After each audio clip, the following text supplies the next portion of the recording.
Hello. Today I want to talk about the Jewish calendar. As you already understood, Jewish people have a different calendar. We are following the lunar calendar.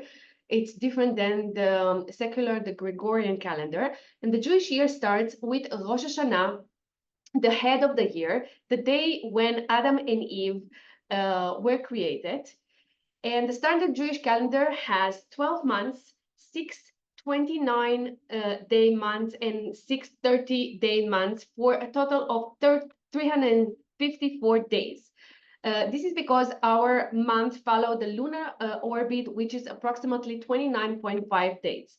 The Torah says, guard the month of the spring and make then the Passover offering, meaning we need to ensure that Passover is celebrated in the spring. In fact, all the biblical festivals, Passover, Shavuot, and Sukkot, are dependent on the agricultural seasons. Shavuot is Hag HaBikurim, the first fruit festivals.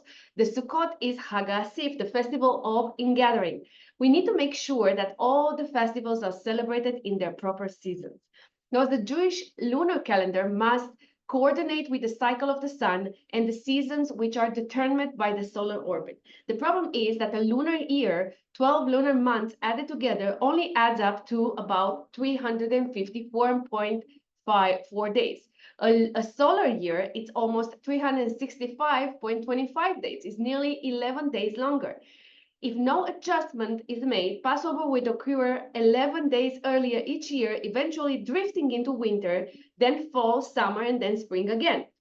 The solution is to periodically insert an extra 30-day month into a year, creating a 13-month year. Such a year is called a Shana Meuberet, or pregnant year in Hebrew. In English, we call it a leap year, and it makes up all the lunar calendar's lost day. It happens on about once every 3 years. The month is added to Adar, the last of the 12 months. On leap years, we observe two Adar, Adar Aleph and Adar Bet, Adar 1 and 2. Though the Jewish calendar is both lunar and solar, the months are lunar months, while the years are solar years. This is in contrast to the Gregorian calendar, in which the year is a solar year and the months are formed by dividing a year into 12 parts. And it's also quite different from the pure lunar calendar observed by certain religions, in which each month is determined by the moon and a year is simply 12 lunar months strung together.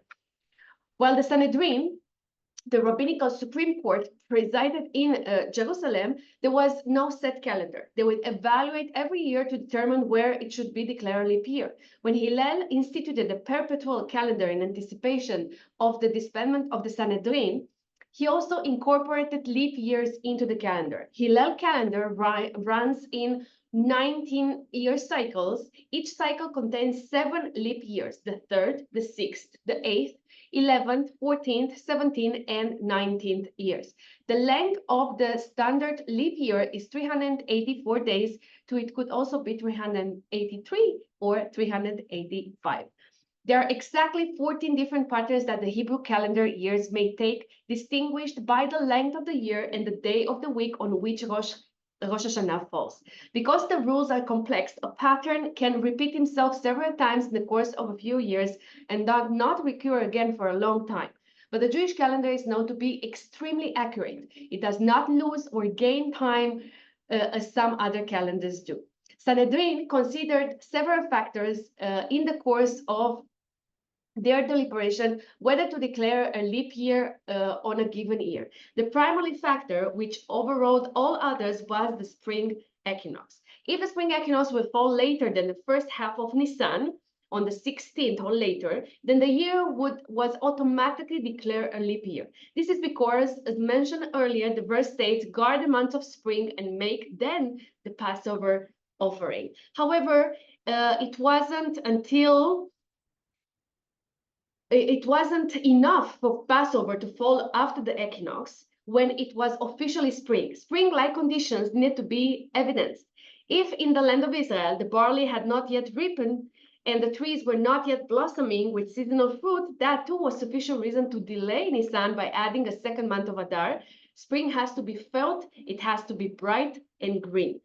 These were also several non-seasonal relation factors which the Sanhedrin considered. For example, if the roads or bridges were in disrepair due to the winter rainy season, impeding the ability of the pilgrims to travel to Jerusalem for Passover.